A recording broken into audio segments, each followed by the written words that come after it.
As schools move towards in-person learning, new numbers show more than 500,000 U.S. children have tested positive for the virus since the spring. Salam tubers, and today on Black and White, coronavirus and education. How do you feel about it? Is it safe? Do you feel safe? Are the children safe? New data shows different. Comment below, let me know, are you keeping your kids at home? Are you sending them to school? I want to know. Got some footage I want to show you guys, but before we get into that, let YouTube know that you're enjoying the content and you care about the subject. Hit that like button. Also, if you want to be aware of future concerning videos, subscribe. If you're new to the channel, I'm Samir Raheem, and this is Black and White.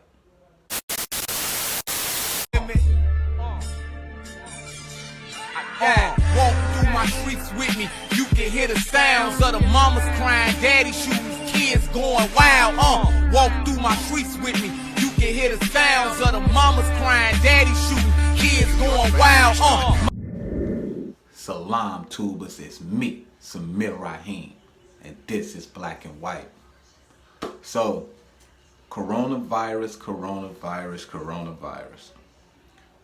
It's no secret that this pandemic really devastated our communities, our economy, our overall way of living. And with parents, it's even harder trying to manage going to work, dealing with household problems, and then being thrown in as a teacher of all things to teach your kids the proper education, which would be your math, science, social studies, English, spelling, reading. And as a parent, I can't lie and say that I don't lack some of the teaching skills it takes to show someone properly how to solve a problem. You know, we all individuals, we all solve things differently. And I know one of the biggest obstacles as a parent is making sure your child is properly educated. So, with that being said, we want to send them to school, to people who have been paid, who have the education, the patience,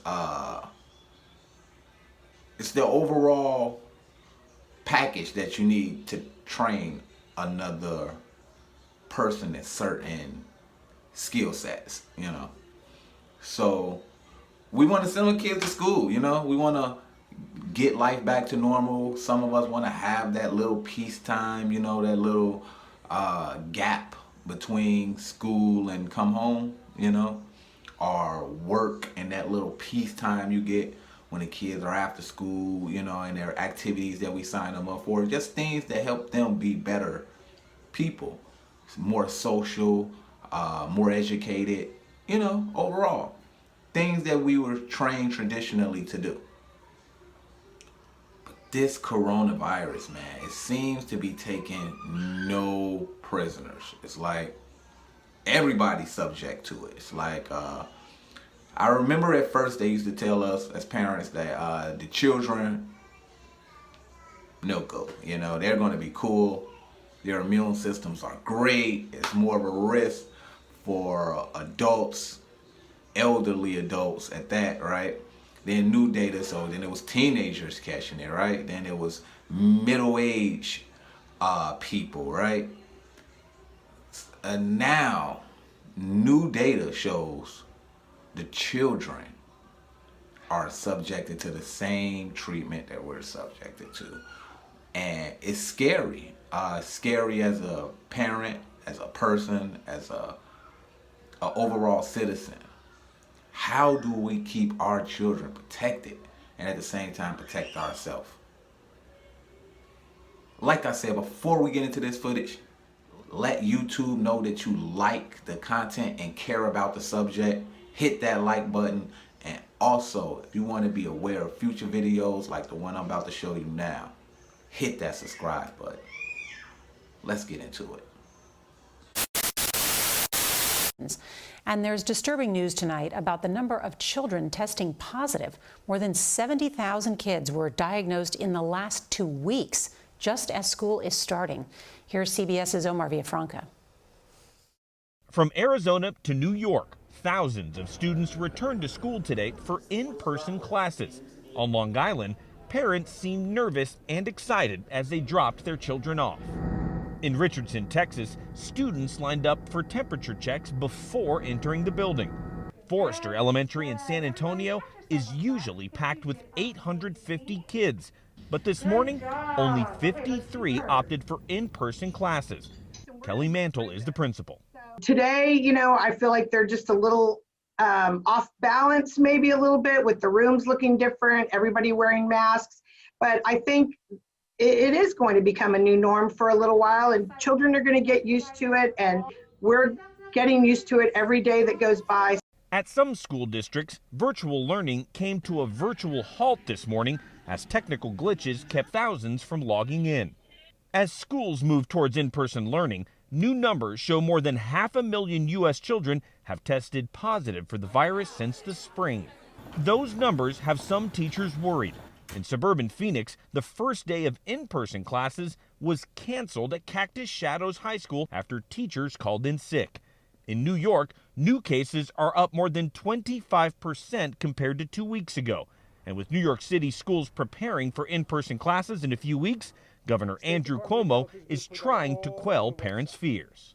We're going to have a COVID report card for every school in the state. Going to class made it to the courtroom in Iowa. The Des Moines public school system wanted to start the school year 100% online. The state wanted kids in the school. Well, today in Iowa, a court ruled that the state sets the rules. And we're back.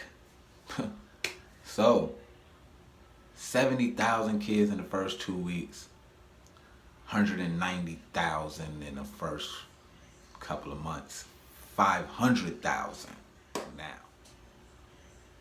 How do you feel about that? Like I said, the risk factor is just getting greater and greater and greater and greater. Before you know it, it's not going to be, it's going to be like, it's kind of hard to imagine like a segregation type of thing, because like you got the infected people and you got the non-infected people, right? Because affected people can infect non-affected people every day of the week, right? And with cases still going up, and it's not enough, the race for the vaccine is just so, it doesn't seem like a race at all, right? Because by the time they come out with a vaccine, wouldn't the world be like infected? So you need enough vaccine to cover the world. As long as there's like one infected person, everybody can get affected again, right? I'm just so nervous and so scared. I don't know anything about the consequences of the subject. I'm just speaking my opinion, giving my thoughts to it. Comment below, let me know how you feel about it. Is it safe? Do you feel safe? And if not, what can we do about it when we already tried to do everything we can kind of think of, right? Comment below, let me know how you feel about the subject. Are you sending your kids to school? I'm Samir Rahim. This is Black and White. Salam.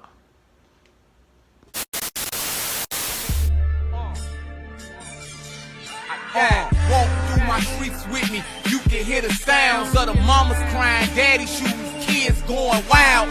Walk through my streets with me, you can hear the sounds of the mamas crying, daddy shoes, kids going wild.